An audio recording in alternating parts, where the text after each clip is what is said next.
এই সরকারই প্রথম আঙ্গুলে ভোটের কালি মুছে যাওয়ার আগেই সে ইশতেহারের দফাওয়ারি কাজ শুরু করেছে। আপনি দেখেছেন যে ঈদের আগে সরকার ক্ষমতা গ্রহণের একদিন পরেই তো রোজা শুরু হয়। রোজার পর ঈদের আগে ফ্যামিলি কার্ড বিতরণ শুরু হয়।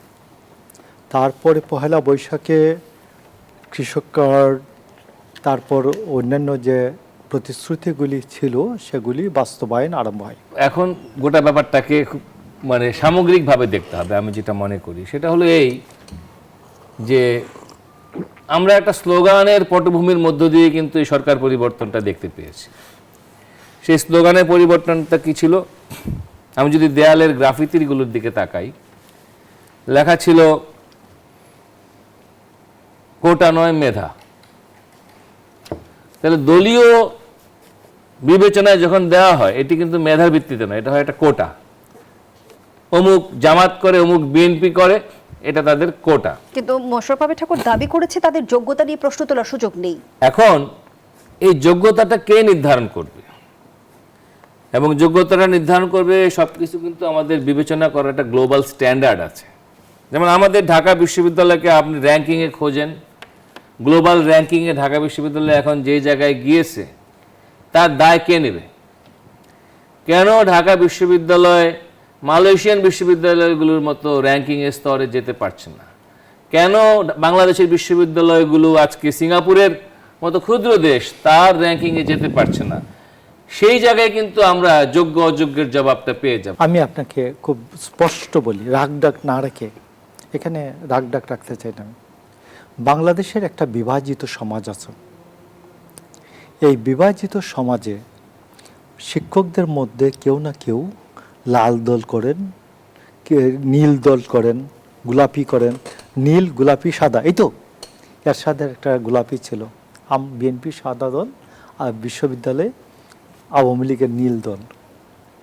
নীল দলের অ্যাবসেন্সে যোগ্য মানুষ যারা আছে এদের গায়ে কিছু না কিছু বিএনপির গন্ধ আছে।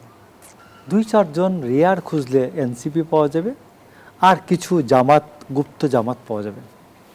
তখন কি নাহিদ ইসলাম বলেন যে এনসিপি খুঁজে খুঁজে দিতে হবে তাইলে নিরপেক্ষ হবে? আমি তো এনসিপি দিব না। আমাকে গভর্নমেন্ট, আমাকে জনগণ বাংলাদেশের সরকার পরিচালনা করার জন্য, জনগণের সেবা করার জন্য, শিক্ষার মান উন্নয়নের জন্য শিক্ষা প্রতিষ্ঠানের দায়িত্ব দিয়েছে। আমি তো সেখানে বিএনপি লুকিয়ে দিব। কিন্তু এই সরকারের দায় নাই, তাহলে দায় কার? এই দায়টা কোনোভাবে ডক্টর ইউনূসের সরকারের উপরে এই সরকার দেয় না। কিন্তু একটা যে চুক্তি করে গিয়েছেন ডক্টর ইউনূস, সেটার সুবিধা কি আমরা পেয়েছি গত 6 মাসে? এইটার তো একটা ব্যাখ্যা আমরা চাইতে পারি। কিন্তু ইউনূস সাহেবের কাছে কেউ কিছু জিজ্ঞেস করতে পারবে না, ইউনূস সাহেবকে কোনো প্রশ্ন করা যাবে না, ইউনূস সাহেবের 18 মাস নিয়ে কোনো ধরনের অভিযোগ কোথাও করা যাবে না, এবং এই অভিযোগ করলে সেটা আমলে নেওয়া হবে না। এখানে রহস্যের কিছু নাই। এইটা উনি নোবেল পুরস্কার পেয়েছেন, সেই জন্য নোবেল যারা পায় তাদেরকে কোনো প্রশ্ন করা যায় না। কিন্তু প্রবলেমটা হচ্ছে অন্য। নোবেল পুরস্কার তো আমাদের কোনো কাজে লাগে নাই। এই পুরস্কারটা উনিও পেয়েছেন, গ্রামীণ ব্যাংকও পেয়েছে। কিন্তু এই নোবেল পুরস্কারের ব্যক্তি যিনি, তিনি যদি তার ব্যবস্থাপনা কৌশল কিংবা তার রাজনৈতিক অবস্থান কিংবা তার অর্থনৈতিক কর্মকাণ্ড কিংবা তার সিদ্ধান্ত গ্রহণের প্রজ্ঞা, এইসব দিয়ে তিনি যদি আমাদেরকে কোনো না কোনো সমস্যা থেকে উদ্ধার করতে পারতেন, তাহলে আমরা বুঝতাম যে এটা আমাদের জনগণের কোনো কাজে লেগেছে। জনগণ তো আসলে রেজাল্ট আশা করে।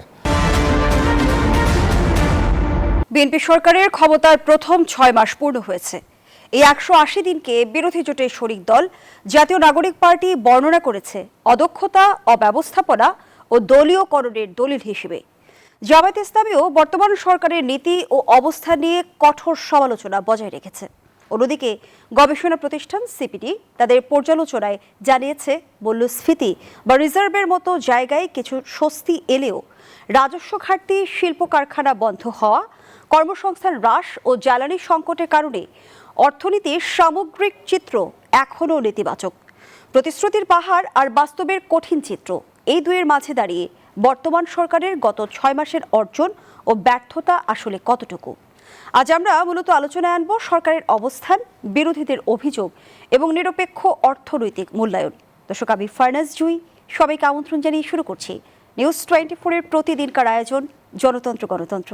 নিবেদন করছে আরআইসিএল স্টিল। আজকের আলোচনায় আমার সঙ্গে যুক্ত হবেন দুজন সম্মানিত অতিথি। চলুন এ পর্যায়ে পরিচিত হই। আমরা ডান দিক থেকে পরিচয় পর্ব শুরু করছি। আছেন অ্যাডভোকেট হাসান তারিক চৌধুরী, আইনজীবী, সুপ্রিম কোর্ট ও সাবেক ছাত্রনেতা। এরপর পরই আছেন মোশাররফ আহমেদ ঠাকুর, শিক্ষক ও বিএনপি নেতা।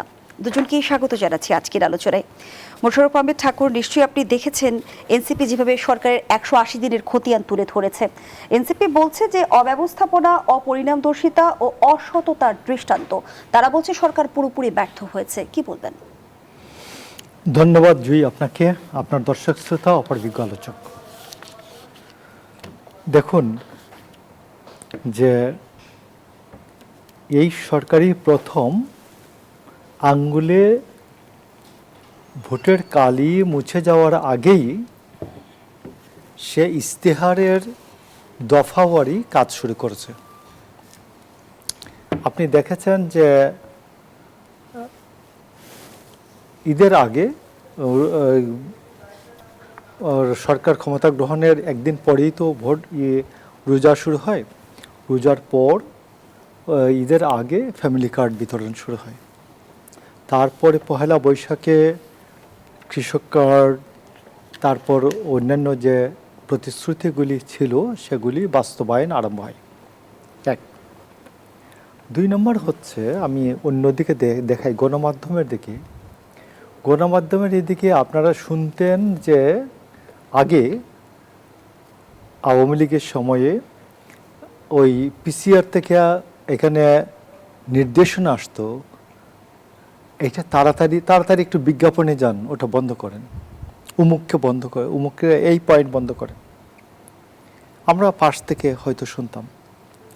এইরকম তো কেউ আজ পর্যন্ত এই 6 মাসে কোনো গণমাধ্যমে, ইলেকট্রনিক্স মিডিয়াতে কেউ ফোন করেন এই সরকারের পক্ষ থেকে।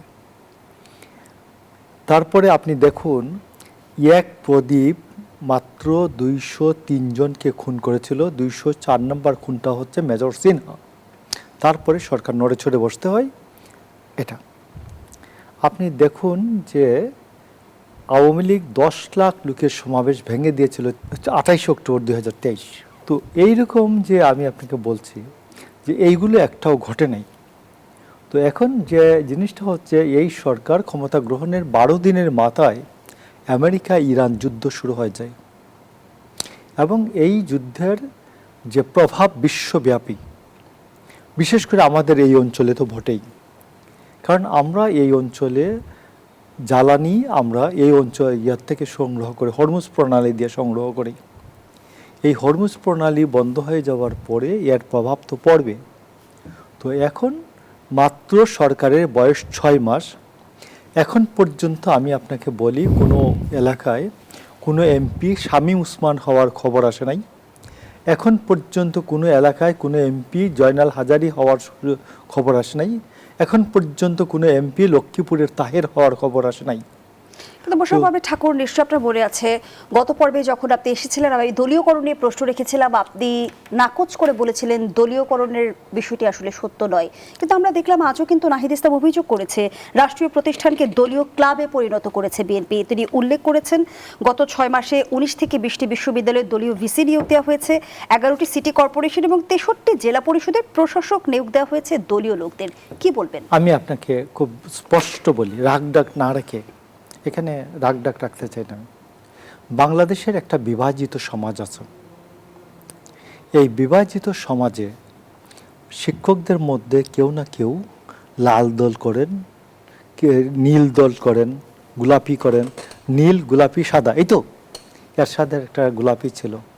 বিএনপি সাদা দল, আর বিশ্ববিদ্যালয়ে আওয়ামী লীগের নীল দল। নীল দলের অ্যাবসেন্সে যোগ্য মানুষ যারা আছে এদের গায়ে কিছু না কিছু বিএনপির গন্ধ আছে। 2-4 জন রেয়ার খুঁজলে এনসিপি পাওয়া যাবে, আর কিছু জামাত, গুপ্ত জামাত পাওয়া যাবে।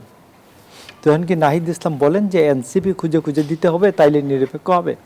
আমি তো এনসিপি দিব না। আমাকে গভর্নমেন্ট, আমাকে জনগণ বাংলাদেশের সরকার পরিচালনা করার জন্য, জনগণের সেবা করার জন্য, শিক্ষার মান উন্নয়নের জন্য শিক্ষা প্রতিষ্ঠানের দায়িত্ব দিয়েছে। আমি তো সেখানে বিএনপি লোকই দিব।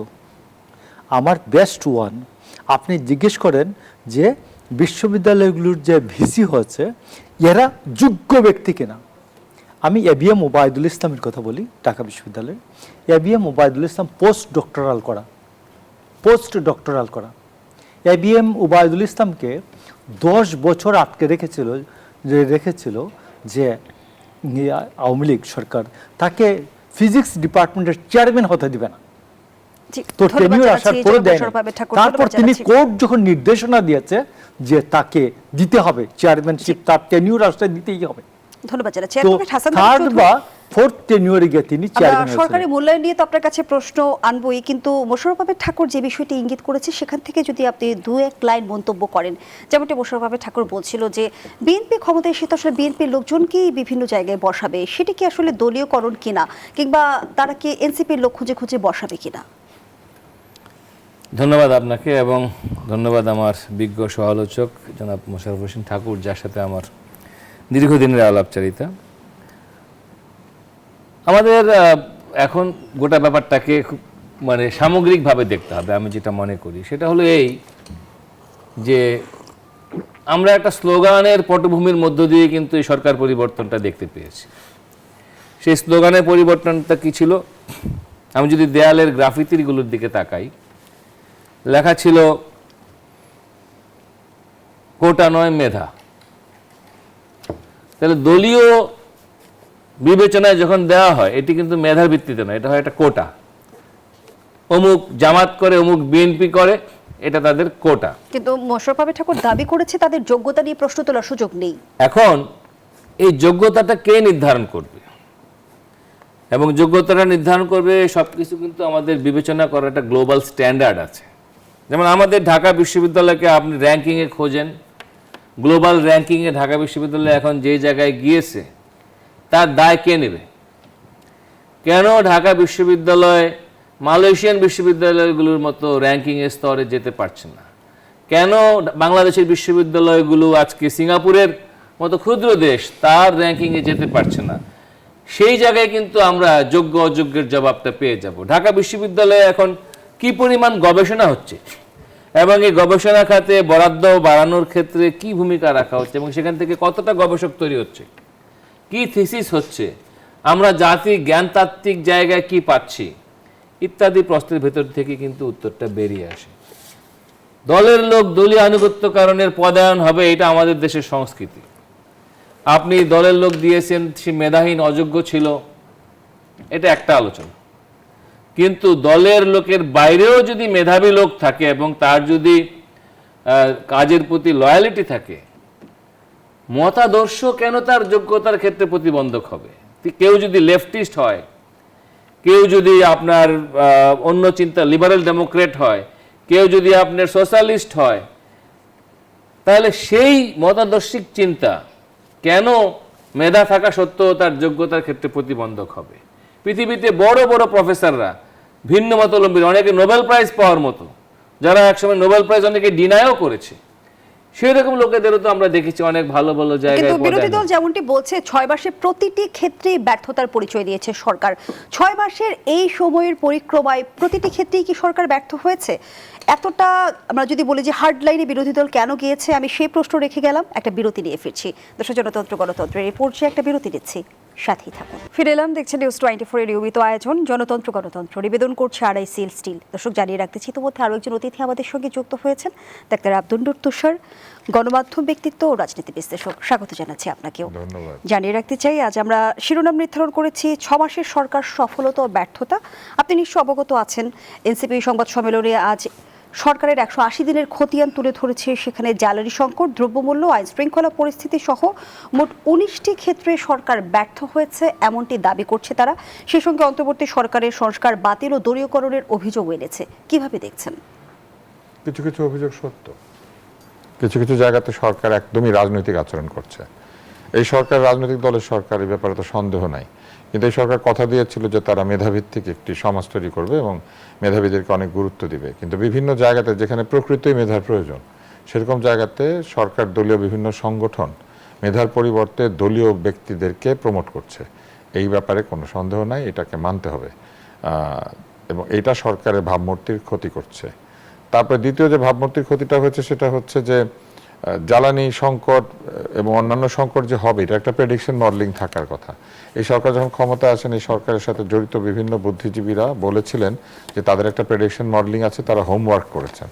কিন্তু যদি হোমওয়ার্ক থেকেই থাকে তাহলে সেই হোমওয়ার্কটা ভালো হয় নাই, মানে অনেক হোমওয়ার্ক আছে না যে পরের দিন আপনি 6 সকালবেলা। মাস পরে সে সরকার দাবি করছে বিদ্যুৎ কিংবা জ্বালানি সংকটের দায় সরকারের নয়, আসলে কি তাই?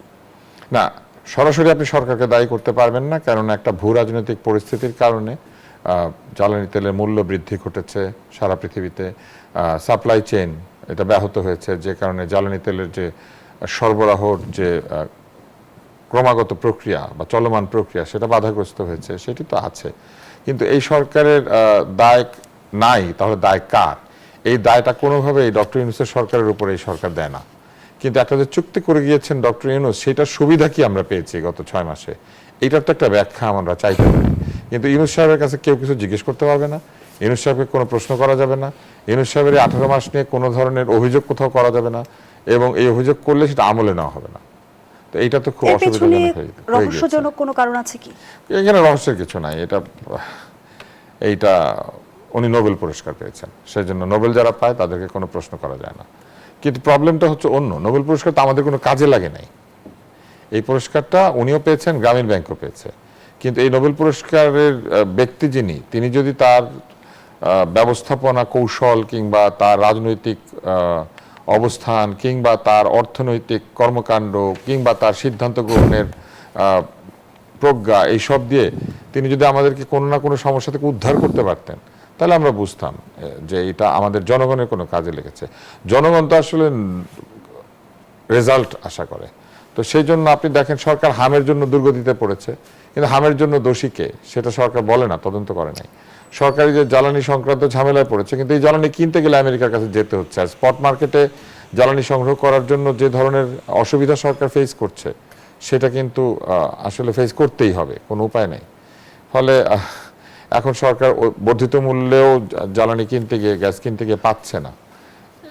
এখন তাহলে দায়ী কার সেটা বলতে হবে। কিন্তু কিছু কিছু জায়গাতে অহেতুকই আমার কাছে মনে হয়েছে যে সমস্যা তৈরি করা হচ্ছে। যেমন আমি কয়েকটা বিভাগের কথা বলতে পারি। একটা হচ্ছে স্বাস্থ্য বিভাগ।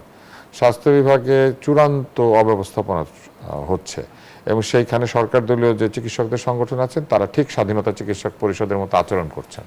একসময় স্বাধীনতা চিকিৎসক পরিষদ এইভাবে সব বদলি নিয়ন্ত্রণ করতো, পোস্টিং নিয়ন্ত্রণ করতো, এখন তারাই করছেন। একটা মেধাভিত্তিক কমিউনিটিতে মেধাবীদের কি গুরুত্ব দেওয়া উচিত, কে কোন দল করেছে এটা কোনোভাবেই গুরুত্ব দেওয়া উচিত না। যদি সত্যি আপনি আসলে কি মোশাররফ আহমেদ ঠাকুর দাবি করছিল যাদের নিয়োগ দিচ্ছে বিএনপি তারা আসলে তাদের যোগ্যতা নিয়ে প্রশ্ন তোলার সুযোগ নেই? অবশ্যই আছে এই ব্যাপারে কোনো, হ্যাঁ, এটা বললে পরে অসুবিধা হবে। কেন আছে আমি ওনাকে জিজ্ঞেস করি না, ওনার যোগ্যতা কম, উনি কেন নিয়োগ পায় নাই? তাইলে না, আমার থেকে আরো যোগ্যতা এটা এখন যারা দল করে, আছে, এটা যারা দল করে তারা বলবে, কারণ তাদের উপায় নাই। কিন্তু বা দলকে সমর্থন করে তারা বলবে। কিন্তু এরকম বহু যোগ্য মানুষ আছেন বিএনপিতে, তারা কোনো জায়গায় পাচ্ছেন না এবং তাদের অভাব অভিযোগ, তাদের হতাশা ফেসবুক সোশ্যাল মিডিয়াতে আসছে। এখন এটা কিন্তু আমি সমালোচনার জন্য বলছি না, এটা এই জন্য বলছি যে মেধাভিত্তিক সমাজ তৈরি করতে গেলে সবসময় দলের পরিচয়কে বাইরে ফেলে দিতে হবে। কেন? কারণ সব দলেই মেধাবী লোক আছেন এবং তারা সকলেই বাংলাদেশের আর সেখানে মোশাররফ আহমেদ ঠাকুর প্রশ্ন রেখেছে বিএনপি ক্ষমতায় এসে কি তাহলে এনসিপি লোকজনদের নিয়োগ দিবে বা জামায়াতের লোকজনদের? সেরকম মেধাবী লোক থাকলে একজন দুজনকে দিবে, কারণ বিএনপি তো দেশের দায়িত্ব নিয়েছে, তাই তো দলের দায়িত্ব নেয় নাই। দলের ভোটাররা ছাড়াও বিএনপিকে অনেকে ভোট দিয়েছে। শুধু কি দলের ভোটে একটা সরকার ক্ষমতায় যায়? দলের ভোটাররা যেমন ভোট দেয়, দল নিরপেক্ষ আমার আপনার মতো যারা মধ্য অবস্থানে থাকে তারাও বিভিন্ন সময় অবস্থা বিবেচনা করে, পরিস্থিতি বিবেচনা করে দলকে ভোট দেয়। ফলে এই লোকগুলির কথা তো চিন্তা করতে হবে। আমি আপনাকে একটা সহজ অঙ্ক দিই, বিরোধী দল করছে সেই বাস্তবতা অস্বীকার করার সুযোগ আমি নেই। আপনাকে একটা সহজ অঙ্ক বলি। ধরেন বাংলাদেশে বিএনপির সমর্থক 30%, তাহলে বাংলাদেশে মেধাবীদের মধ্যে 30%, এমন তো না যে ওই 30%-এর মধ্যে বাংলাদেশে 100% মেধাবী আছে। তো ধরে নিচ্ছি বিএনপি এবার কত পার্সেন্ট ভোট পেয়েছে? 51%। ধরে নিলাম বাংলাদেশের সব মেধাবীর অর্ধেক হচ্ছে বিএনপিতে। কিন্তু এটা বলা যাবে না কি জন্য? কারণ আওয়ামী লীগ তো নির্বাচন করে নাই। তাহলে আওয়ামী লীগের ভোটাররা আমরা ধরে নিচ্ছি অনেকেই বিএনপিতে ভোট দিয়েছেন, তো এইখানে আওয়ামী লীগের ভোটও আছে। কিন্তু ধরেন তাও তর্কের খাতিরে স্বীকার করছি যে 51% ভোট পেয়েছে, মানে বাংলাদেশে 100 জন মেধাবীর মধ্যে 51 জন বিএনপির, তাহলে 49 জন তো বিএনপিতে নাই, কিন্তু ওইখানে মেধাবী আছে না? সেই মেধাবীদের কি রাষ্ট্রীয় কাজে, সরকারি কাজে, বাংলাদেশের কাজে অংশগ্রহণ করার অধিকার নাই কিংবা যোগ্যতা নাই? সেই প্রশ্নে আমি মোশাররফ আহমেদ এখন ঠাকুর সেই আপনার কাছে যোগ্যতা জিজ্ঞেস আসেন, করছি। এইবার আসেন, ধরেন এই বাকি 49 জনের মধ্যে অর্ধেক হচ্ছে জামাত আর এনসিপি, ধরেন ঠিক আছে, ওরা বিরোধী দল, ওদেরকে জায়গা দিলাম না, বাকি যে অর্ধেক, অর্থাৎ 49-এর অর্ধেক, মনে করেন আমি ধরে নিচ্ছি 23%, এই 23% তো দল নিরপেক্ষ, যারা কোনো দল করে না, এরা থাকে সবচেয়ে বিপদে, জানেন? এরা যখন আওয়ামী লীগ ক্ষমতায় আসে তখন জায়গা পায় না, কারণ আওয়ামী লীগের সমর্থকরা এসব বলে কি যে উনি তো আওয়ামী লীগের না, ওনারা কেন দিবেন? আবার যখন বিএনপির আসে তখন আবার বিএনপির লোকেরা এসে বলে আমরা এতদিন বিএনপির জন্য কাজ করেছি, ওনাকে কেন দিবেন? তাহলে যে লোকটা জীবনে দল করলো না, সে দেশের সেবা করার কোনো কি জায়গা ব্যাখ্যা পায় না। থাকছে মোশাররফ আহমেদ ঠাকুর? ধন্যবাদ আপনাকে। দেখুন, আমি আপনাকে বলি যে শুধুমাত্র একটা প্রতিষ্ঠানের যে প্রধান হন, বেসিক্যালি এইখানে একটা লিডারশিপের কোয়েশ্চেন আছে। It's a question of leadership. সবাইকে অ্যাকোমোডেট করে যে ওই প্রতিষ্ঠানটাকে এগিয়ে নেবেন, এই প্রতিষ্ঠানটাকে কার দৃষ্টি থেকে এগিয়ে নেবেন। আমি ধরুন ঢাকা বিশ্ববিদ্যালয়কে আমি স্যাম্পল হিসেবে ধরি। ঢাকা বিশ্ববিদ্যালয়ে আপনি জুলাই আগস্টের আন্দোলনে যদি দেখেন, এবিএম ওবায়দুল ইসলাম একজন সম্মুখ সারির একজন লোক। এবিএম ওবায়দুল ইসলাম, এদের মধ্যে যে কয়জন, আসিফ নজরুল, এবিএম ওবায়দুল ইসলাম আর কয়েকজন শিক্ষক, এদের মধ্যে যদি দেখেন এবিএম ওবায়দুল ইসলাম ফার্স্ট ক্লাস ফার্স্ট হওয়া ছেলে, এবিএম ওবায়দুল ইসলাম শেষ করি ডক্টরেট করা, পোস্ট ডক্টরেট করা। তো এবিএম ওবায়দুল ইসলাম আন্দোলনে ছিলেন কিনা, তিনি এর মধ্যে তার যোগ্যতা আছে, প্লাস তার সাথে বিএনপির একটা সংশ্লেষ বা সংযোগ আছে। তো সেই কারণে তাকে মনে করা হয়েছে যে সংযোগ শেষ কথা না, ওইটার সাথে অন্যান্য জিনিসগুলি, যখন তার মেধা, যোগ্যতা, আন্দোলনে আসার সাহস, যে চাকরি হারাবো তারপরে আমি আন্দোলনে ছিলাম, এই যে রিস্ক নেওয়ার, ঝুঁকি গ্রহণের যে ক্ষমতা, এইটার কারণে তাকে নেতৃত্ব দেওয়া হয়েছে। বলেন আমার ভাইকে কথা বলেন। যেমনটি ডক্টর আব্দুল নূর তুষার তুলেছেন যে ইউনূস সরকারের কোনো ব্যর্থতা নিয়ে কেন প্রশ্ন তোলার সুযোগ? ইউনূস সরকারের ব্যর্থতা নিয়ে আমি যে পরিমাণ গালিগালাজ করছি ভাই, 2024 সালের নভেম্বর থেকে তখন কেউ শুরু করেন নাই। আমি আপনাকে বলতেছি, আমি প্রথম শুরু করছিলাম যে ইউনূস অ্যান্ড হিজ সারাউন্ডিংস, এরা সবাই ভদ্রলোক, কিন্তু এরা ভিতর থেকে মানুষ ভালো না। এবং আমার বিএনপি লোকজন আমার উপর ঝাঁপাইয়ে পড়ছে একজন, যে তুমি এটা কেন বলতেছো, কেন ঝাঁপিয়ে পড়লো? আপনার বক্তব্য কেন বলতেছো? এখনো 2-3 মাস সময় হয়েছে মাত্র গভর্নমেন্টের। তো আমি বলছি, দুইটা পরে আমি বলছি, যখন ডক্টর ইউনূস যে সজীব ভুঁইয়াকে, আসিফ মাহমুদ সজীব ভুঁইয়াকে এলজিআরডি মিনিস্ট্রির দায়িত্ব দিয়েছে 1000 কোটি টাকা সংগ্রহের জন্য, যে তাদের দল করতে হবে, 1000 কোটি টাকা তুমি সংগ্রহ করো, এর জন্য আমি বলছি ডক্টর ইউনূস করাপশনের জন্য দায়ী। ডক্টর ইউনূস অন্যান্য সব জন্য, চরিত্রহীনতার জন্য দায়ী। তো ডক্টর ইউনূস এই যে সজীব ভুঁইয়াকে দিয়ে 1000 কোটি টাকা উনি বেশি উঠাইছেন, এবং প্রতিটা এলজিআরডির সেক্টরিকে ওই সময় যে কয়জনকে দায়িত্ব দেওয়া হচ্ছে, এদেরকে প্রত্যেকে 300 কোটি টাকা ওই পদ বিক্রি করা হচ্ছে। শাসনামলের দুর্নীতি নিয়ে বিএনপি সরকার কেন নিশ্চুপ না? মাত্র এখন তো গভর্নমেন্টের প্রায়োরিটি আছে না, অন্যান্য প্রায়োরিটি আছে। আওয়ামী লীগের যেগুলো দুর্নীতি হয়েছে ওইগুলোকে ধরতে হবে, আওয়ামী লীগ যেগুলো করেছে এইগুলো করবে। এরপরে আস্তে আস্তে আপনি যদি প্রথমেই এখন আইসা ইউনূসের সাথে লাগেন, Yunus is not factor politically, but politically যারা ফ্যাক্টর, আপনার জামাতের আছে, কি বলে, সাম্প্রদায়িক রাজনীতি আছে, দেশকে উগ্রতার দিকে নিয়ে যাচ্ছে। আজকে দেখবেন একটা ছোট নিউজ আছে, প্রথম আলোর শেষ পাতায় একবারে টপে 1 কলামের একটা নিউজ, 250 বস্তা সার লুট করে নিয়ে গেলেন কৃষকরা, ক্ষুব্ধ কৃষকরা কি বাংলাদেশে লুট করে?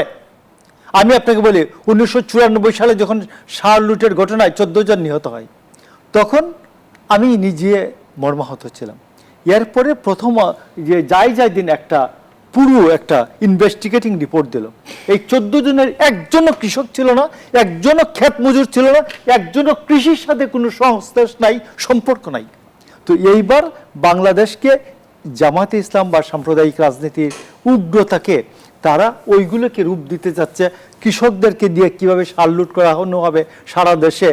তো আপনি 33 বস্তা সার ফেরত দিয়েছে পুলিশের অনুরোধে, 33 বস্তা সার তো ফেরত বাকিগুলা কই? তো আমি বলছি যে দেশে এই অবস্থাটা একটা নিতে চাচ্ছে তারা। জি, আপনি অসংখ্য ধন্যবাদ গভর্নমেন্টের জানাচ্ছি। 6 মাস হয় নাই, আপনি অস্থির, একেবারে গভর্নমেন্ট ব্যর্থ হয়ে গেছে। আপনি কি চান বাংলাদেশে? যদি 1 মিনিটে একটু আপনি বলতেন, গভর্নমেন্টকে কেউ ব্যর্থ বলে নাই, বলেছেন। গভর্নমেন্টকে কেউ ব্যর্থ বলে নাই। গভর্নমেন্টের কিছু কিছু কাজ নিয়ে প্রশ্ন তুলেছে, সেটা তো উঠবে। যে কাজগুলিকে মানুষ মনে করবে যে ঠিক হচ্ছে না, সেগুলো নিয়ে প্রশ্ন করবে না, সেটাই তো বিএনপি আমাদেরকে প্রতিশ্রুতি দিয়েছে। কিন্তু এই ইউনূস সরকারের দুর্নীতি, বিএনপির আমি আপনাকে একটা জিনিস দিই, এই যে দলীয়করণ হচ্ছে না, কিন্তু দেখেন একটু আগে মোশাররফ ভাই বলছিলেন যে বিএনপির মধ্যে যোগ্য লোক তারাই জায়গা পাচ্ছে। আমি একটা নাম উল্লেখ করে এখন বলবো, ঢাকা মেডিকেল কলেজে আমাদের ভিপি ছিল সাইফুল্লাহ, আওয়ামী লীগ সরকারের সময় তাকে অ্যাসিস্ট্যান্ট প্রফেসর বানিয়ে রেখে দিয়েছিল, জুনিয়ররা সব প্রমোশন পাচ্ছে, সে পায় না। হতাশায় চূড়ান্ত আক্রান্ত হয়ে সে একটা পদত্যাগপত্র সাবমিট করে দিয়েছিল। এটার পরে বহুবার অন্তর্বর্তী সরকারকে বলা হয়েছে যে এই ছেলেটি হতাশাগ্রস্ত হয়ে আসলে এটা দিয়েছে, এইটা উইথড্র করতে দেন। বলেছেন না, পদত্যাগপত্র দিলে নাকি এটা উইথড্র করা যায় না। খুব ভালো কথা। এরকম একটা ছেলে যে কিনা এইভাবে হতাশাগ্রস্ত হয়ে সে আসলে এই পদত্যাগপত্র দিয়ে দিয়েছে, এই ছেলেটা কিন্তু বাংলাদেশের একজন সেরা সার্জন। এই ছেলেটিকে ফেরত এনে আমি মনে করি যে তাকে হাসপাতালে নিয়োগ করা উচিত, চুক্তিভিত্তিক হলো। বিএনপি সরকারকে চুক্তিভিত্তিক বহুকে নিয়োগ দেয় নাই, কিন্তু এই ছেলেটাকে দেয় নাই। সে তো ছাত্র দলের হয়ে ভিপি ছিল। এইবার আসেন আমি একটা বলি, এবং শুধু তাই না, বহু লোককে চাকরি চলে গিয়েছে ফেরত এনে অন্তর্বর্তী সরকার তাদেরকে চাকরি বাকরি ফেরত দিয়ে, এমনকি ভূতাপেক্ষা শব্দ একটা আবিষ্কার করে সেটা দিয়ে তাদেরকে পেনশন পর্যন্ত দিয়ে দিয়েছে না। অথচ এই ছেলেটা বাংলাদেশের একটা সেরা সার্জন, সে ছাত্রদল করেছে, সে ছাত্রদলের ভিপি ছিল। কিন্তু রাষ্ট্রের আনুকূল্য পেতে হলে কি দলীয় পরিচয় না, দরকার নাই। কিন্তু একটু আগে দাবি করা হয়েছে না যে বিএনপি তার নিজের যোগ্য লোকদেরকে পদায়িত করেছে, মোটেও না। দলের মধ্যে যারা আরো বেশি দলবাজি করতে পারে তারা এগুলো পায়। অসংখ্য ধন্যবাদ। এবং এটা আওয়ামী লীগের মধ্যেও তাই ছিল। এই বড় দলগুলির মধ্যে এটাই হচ্ছে বড় দলের সমস্যা, দলের মধ্যে যারা বেশি দলবাজি করতে পারে তারা এই পদ পদবিগুলি ভাগাভাগি করে নিতে পারে। এই ছেলেটা দলবাজি করতে পারছে না বলে এই ছেলেটা পায় নাই। জি, আমি নাম ধরে বলেছি, এটা কোনো পক্ষপাত করার জন্য একদম উদাহরণ দিয়েছি। সংকট নিরসনের পথ তৈরি করার কথা রাজনীতিবিদদের, কিন্তু রাজনীতিবিদরা আসলে সংকট নিরসনের পথ তৈরি করেন একা না। কারণ রাজনৈতিক ব্যক্তিদের আমরা আশা করি না যে তারা বিশেষজ্ঞ হবেন। তারা যেটা করবেন, বাংলাদেশের সকল মত পথের মধ্যে বিচার বিবেচনা করে সত্যিকারের সমাধান দিতে পারেন এমন ব্যক্তিদেরকে নিয়ে এসে তাদের কথা শুনবেন, প্রস্তাবনা নেবেন, এবং তারপরে সেখান থেকে তারা সিদ্ধান্ত নেবেন যে কিভাবে এই সংকটগুলি দূর হবে। মুশকিল হচ্ছে আমাদের প্রত্যেকটি রাজনৈতিক দল হিজ মাস্টার্স ভয়েসের সেই গ্রামাফোনটার মতো, তারা কেবল ওই গান শোনাতে চায় তাদের লয়াল লোকজনকে, আর গান শুনতে চায় লয়াল লোকদের কাছ থেকে। এবং বিএনপি ভারপ্রাপ্ত মহাসচিব অ্যাডভোকেট রুহুল কবির রিজভী যেমনটি বলেছেন, দলের নাম ভাঙিয়ে অপকর্ম করলে ছাড় নয়। এর আগে স্বরাষ্ট্রমন্ত্রী বলেছেন যে চাঁদাবাজদের তালিকা করা হচ্ছে, পুলিশ চাঁদাবাজির সাথে জড়িত থাকলে তাদের বিরুদ্ধেও ব্যবস্থা নেওয়া হবে। এই যে আপনি আগে শুনেছেন না, আগেও সমাধানের পথ কি তৈরি হবে? আমি প্রশ্নটি রাখছি, বিরতি নিয়ে ফিরছি। দর্শক, জনতন্ত্র গণতন্ত্রের এই পর্যায়ে আবারও বিরতি নিচ্ছি, সাথেই থাকুন। ফিরে এলাম, দেখছেন নিউজ 24 নিয়মিত আয়োজন জনতন্ত্র গণতন্ত্র, নিবেদন করছে আড়াইসিএল স্টিল। আমরা আবারও ফিরছি আলোচনায়। ডাক্তার আব্দুল নূর তুষার যে প্রশ্নটি রেখে বিরতিতে গিয়েছিলাম, যেমনটি বিএনপির ভারপ্রাপ্ত মহাসচিব অ্যাডভোকেট রুহুল কবির রিজভী বলেছেন, দলের নাম ভাঙিয়ে অপকর্ম করলে ছাড় নয়। এর আগে স্বরাষ্ট্রমন্ত্রী হুঁশিয়ারি দিয়েছেন যে চাঁদাবাজদের তালিকা তৈরি করা হচ্ছে, পুলিশ অপকর্মের সাথে জড়িত থাকলে তাদের বিরুদ্ধেও ব্যবস্থা নেওয়া হবে। আদতে এই হুঁশিয়ারিগুলো কতটা কাজে আসবে? এই হুঁশিয়ারিগুলো আমরা আগেও শুনেছি। আমার মনে আছে যে আওয়ামী লীগ সরকার কিছুদিন পর বলতো জিরো টলারেন্স, মাদকের বিরুদ্ধে জিরো টলারেন্স, দুর্নীতির বিরুদ্ধে জিরো টলারেন্স। আমরা দেখতাম যে মূলত তাদের জিরো টলারেন্স ছিল যারা মাদক নেয় না তাদের বিরুদ্ধে জিরো টলারেন্স, কারণ মাদক বিক্রেতা তাদের এমপি হয়। এবং তারপর দেখতাম দুর্নীতির বিরুদ্ধে জিরো টলারেন্স, ব্যাংক লুটকারী তাদের নেত্রীর সাথে বসে ডিনার খায়। তা এটা যখন আমরা দেখতাম তখন আমরা বুঝতাম যে আসলে এগুলো সব কথার কথা, রেটরিক।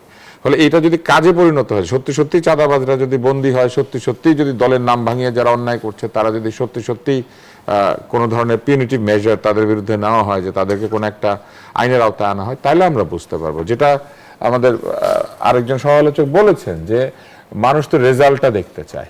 এখন উনি একটা জায়গায় বলেছেন যে কোর্টে বসার জায়গা নাই, এরকম অবস্থা যে উকিলদেরকে কালো কোট পরে হাঁটতে হয়। আমি অনেকবার বলেছিলাম যে এই কালো কোটের নিয়মটা বাতিল করলেই তো হয়।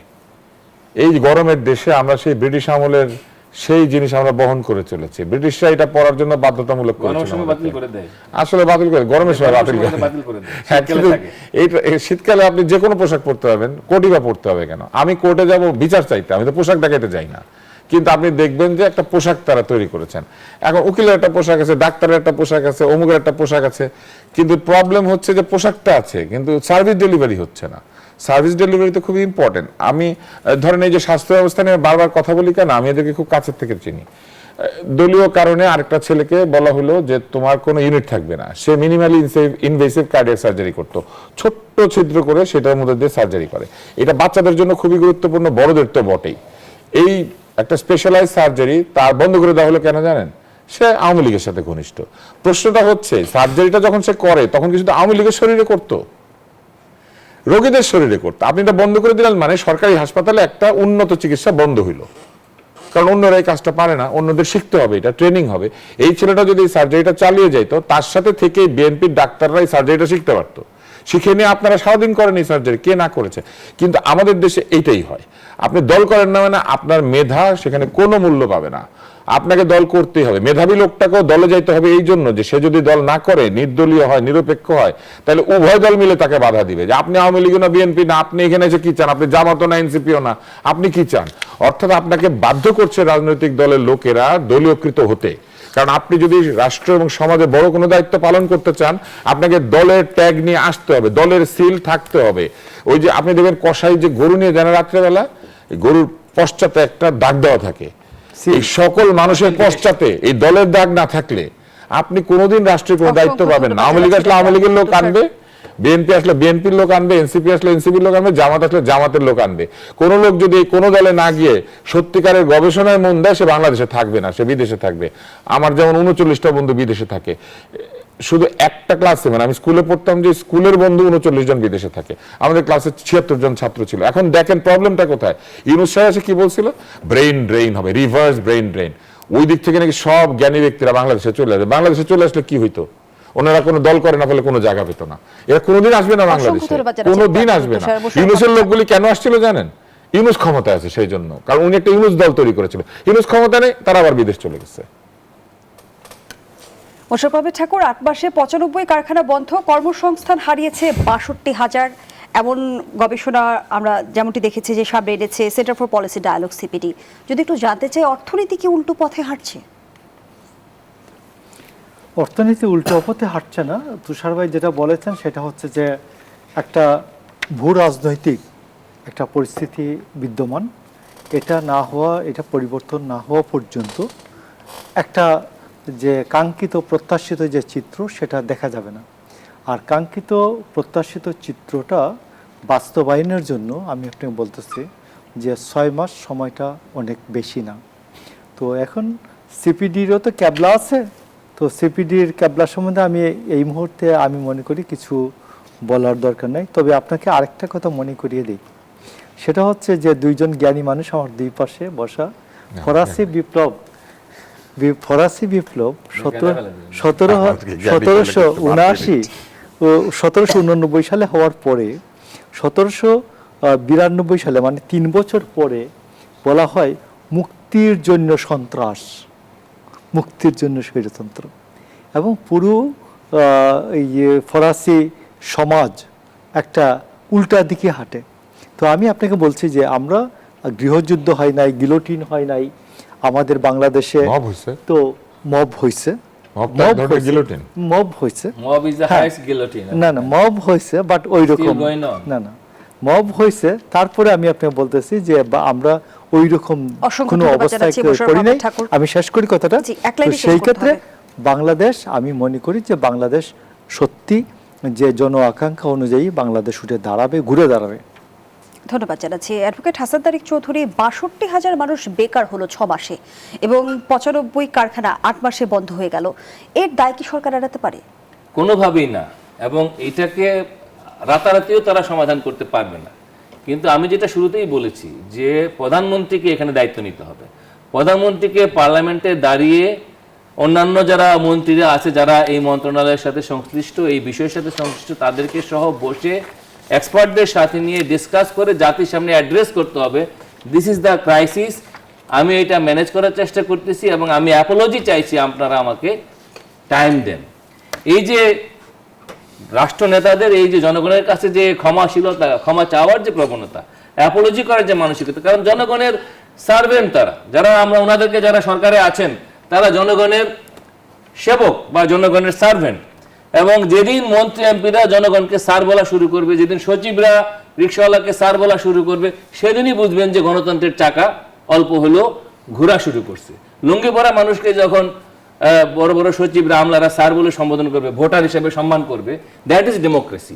ওই ডেমোক্রেসিটা শুরু করবে মাননীয় প্রধানমন্ত্রী। এবং এই জায়গাটায় আমি যে কথা বলে শেষ করব, যে আমরা এমন একজন রাষ্ট্রপতিকে পেয়েছি যে যিনি purely politician, at the same time teacher. এই ধরনের মানুষ যারা, তারা এই জায়গাটাতে লিড করতে পারেন, যে গণতন্ত্রের যে নিউ ডাইমেনশন, যেটা একটা অভ্যুত্থানের পরে হয়, যেখানে যাদের হেদায়েত হয়, হ্যাঁ, একটা নিজস্ব হেদায়েত, সেই আত্মশুদ্ধির কাজটা যদি করা যায়, তাহলে পরে মানুষের মনে একটা দেশ গঠনের ইতিবাচক ভাবনা তৈরি হবে। আপনাকে আমি 30 সেকেন্ড একটা সময় দিতে পারি? 30 সেকেন্ড একটা পরিসংখ্যান। ডক্টর ইউনূসের প্রথমে 1 বছরে মানুষ চাকুরি হারিয়েছে, মানুষের সংখ্যা হচ্ছে 30 লাখ, এবং তার মধ্যে 18 লক্ষ নারী। ডক্টর আব্দুল তুষার, আমরা যখন কথা বলছিলাম বেশিরভাগ কিন্তু সংকটগুলোই সামনে এসেছে। দেশ যখন বহুমুখী সংকটে জর্জরিত, তখন বিরোধী দলীয় নেতা বলছেন 24-এর আন্দোলন ফাইনাল যুদ্ধ নয়, এটা ছিল যুদ্ধের রিহার্সাল। তাহলে আসলে কোন যুদ্ধের জন্য তিনি প্রতীক্ষা করছেন? ওনার ক্ষমতা যাওয়ার যুদ্ধ, উনি ক্ষমতা যেতে চায়। শোনেন, আমাদের রাজনীতিবিদদের সবার স্বপ্ন হচ্ছে ক্ষমতার গদিটা। ওনারা মনে করেন যে ক্ষমতায় গিয়ে বসতে পারলে ওনাদের রাজনীতি সফল হলো। প্রবলেমটা হচ্ছে ক্ষমতার গদিতে যাওয়ার জন্য যে রাস্তাটা নেওয়া দরকার, সেটা হচ্ছে জনগণের মন জয় করা। সেটার মধ্যে তারা থাকেন না, তারা খালি রাজপথে যুদ্ধ করবেন, মারামারি করবেন, গন্ডগোল করবেন, এগুলোর মধ্যে থাকে। জি, দুলাইন এই বিষয়ে যুক্ত করবেন। আমি বলছি যে জামায়াতে ইসলামের ডাক্তার শফিকের যুদ্ধ, একবার ওনার দলের যুদ্ধ মানুষ বাংলাদেশ কয়েকবার দেখেছে।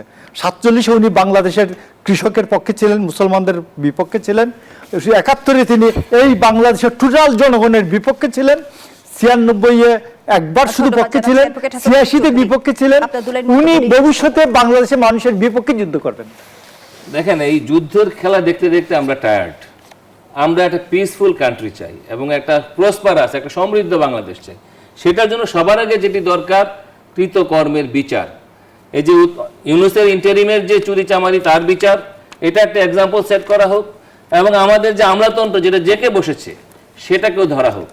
তাহলে আপনি বুঝতে পারবেন যে আপনি কোন দিকে যাবেন। একেবারে শেষ পর্যায়ে দর্শক, এখানেই শেষ করছি জনতন্ত্র গণতন্ত্রের আজকের আয়োজন। ধন্যবাদ এতক্ষণ আমাদের সাথে থাকার জন্য।